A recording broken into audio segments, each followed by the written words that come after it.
G'day folks, welcome to this report of Scenario 4, the Battle for Tinian, from Tinian the Forgotten Battle, part of the company scale system. This is the full historical campaign, starting with the American invasion on the morning of the 24th of July and running through until the 1st of August 1944. The Americans are seeking to clear all Japanese forces from the island and secure the island as fast as possible. The Japanese are trying to inflict as much damage on the Americans. As with previous scenarios, there's no surrender here for the Japanese. They are facing this overwhelming American force. They cannot hope to hold the island. It's really a case of inflicting as many casualties as possible. And they can secure victory if they inflict too many casualties on the Americans over the course of this campaign. So the Americans are kind of torn in two directions. First, they need to clear this island as fast as possible, but they also need to do so without suffering too many casualties. And it won't take much for the VPs from those American casualties to build up. If the Japanese can inflict just 9 losses on those Americans, they secure a minor Japanese victory. So the Americans will need to be very careful over the course of this campaign. So here we have the initial setup. This of course covers the full map, the full island. We have all the Japanese set up, the vast bulk of these in trenches, a few in pillboxes. We have one unit here in hiding in a cave. They don't need to be there at the start, but my plan here is to defend Mount Lasso up here, defend the front, the beachhead, and the initial invasion. A lot of these Japanese units cannot move on the first day. Historically, of course, the Japanese were expecting an invasion of these green and blue beaches around Tinian town. You can see they've got a lot of forces down here, a lot of forces up on the hills and the heights overlooking pretty much the entire island. And then a scattering of forces around sort of the different landing beaches. The Americans, of course, are coming in from the northwest around these white beaches up here. So this is where the bulk of the action will be at the start, and then they'll progress down the island as they did historically with the 2 divisions on either side, east and west. So, what are the plans for the Americans? Move fast, but move safely. One of the peculiar elements of the company scale system is that whenever a unit moves, it's required to be in column, and this makes them very vulnerable to routing. They get an increased. Let me try and show you an example. They get an increased defense rating, which makes it more easier for them to be hit by enemy fire, and if they fail a route check while in column, they are routed from the game and go in the routed unit box. Now, in the early hours in particular, this is very scary because when a unit routes, they need to route back to a friendly headquarters, and if they can't do that, they're eliminated from the game. So this is I think this is when the Japanese will be looking to inflict some hurt on the Americans. Those initial landings, those initial route checks, and the Americans need to be very, very, very, very careful in these opening hours until at least one of their headquarters arrives. So advance rapidly to the beachhead, advance safely, recovering from disorganization wherever they can, and then begin to, I guess, clear the heights and clear the naval forces. Imperial naval forces are mainly based around here. The Imperial Army is based up on the heights. But I think what I'd like to see is part of the 2nd Marine Division on Tinian before I sort of begin a full and dedicated offensive. I don't want to risk 4th Marine Division forces too early. If they suffer too many early casualties, it could be game over.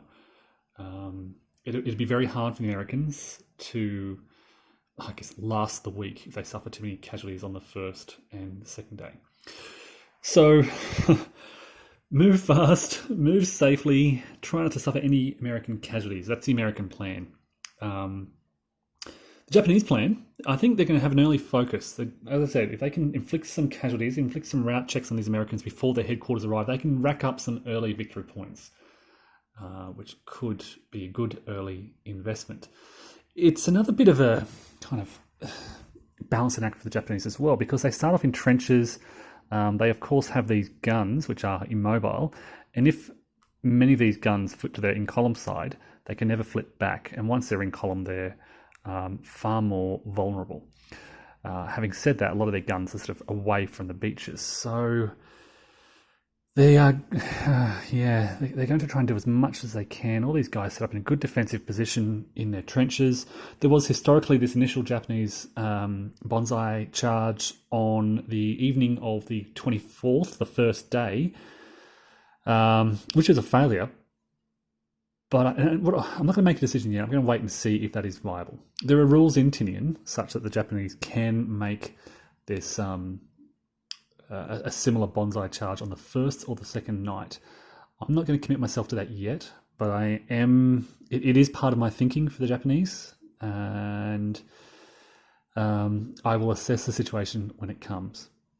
We of course start the first turn, the 0700 turn on the 24th, with the amphibious movement activation chit. In fact, before that happens, there's a short little sequence of play where we have a naval bombardment, some airstrikes. The American artillery on Saipan can fire, and then we resolve that amphibious invasion chit. It's those airstrikes and naval bombardments are going to try and soften up the initial defenders. Certainly these guys in the pillbox, they were a problem in my playthrough of Scenario 1. And I think clearing sort of the flanks of these naval forces here. These are pretty weak units, but they're in sort of trenches in sugarcane fields. It'd be nice just to clear a bit of a gap to the airfield to enable some of these forces to move around to the artillery. Once these Americans get adjacent to, for example, these guns back here, these guys, if I'm reading the rule correctly, have to go into column and defend themselves. And that as you can see, that's a 5 strength artillery group back here. So if we can get there as quick as possible, it'd be nice to, in effect, neutralise those big guns. There's another one up here as well, 5 strength up on the coast. So yeah, I think the Japanese sort of will respond tactically to the situation as it unfolds. The Americans, of course, have this broader strategy of getting their forces on, spreading them out, getting them onto that beachhead. The Japanese are going to wait and see. And try and last as long as possible. I guess that's the one big, broad Japanese plan here, is to try and delay the American advance. If they can hold out until sort of July 31st or even August 1st, they don't subtract too many victory points from their score. Yeah. What else is there to consider? I guess, different to the smaller scenarios, I need to be mindful that this is going to be a week-long campaign, and so those casualties are long-term. Are long-term. They units lost from the Americans won't come back. Having said that, they do have, as I said, vast superiority over the Japanese. I do just want to be very careful.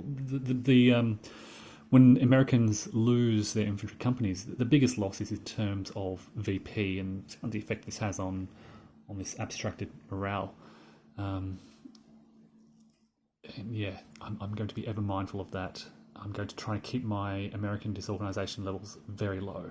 It is so easy for a lucky artillery hit to build up a couple of points of disorganisation on an American unit. If you look at the black fire chart, if they can roll like a 5, which could be increased to something higher depending on the terrain they're in, that's 3 levels of disorganisation. A 3 and a 4 is 2, and then there's a route check as well. So yeah, these Japanese guns can do a lot of damage. I've seen that in the earlier scenarios. So keeping American disorganisation levels down to minimal is going to be an early priority on the first and second days. All right, well, I'm about to begin these bombardments, and I'll give a separate report back on the situation as it unfolds. So stay tuned, and we'll follow the action.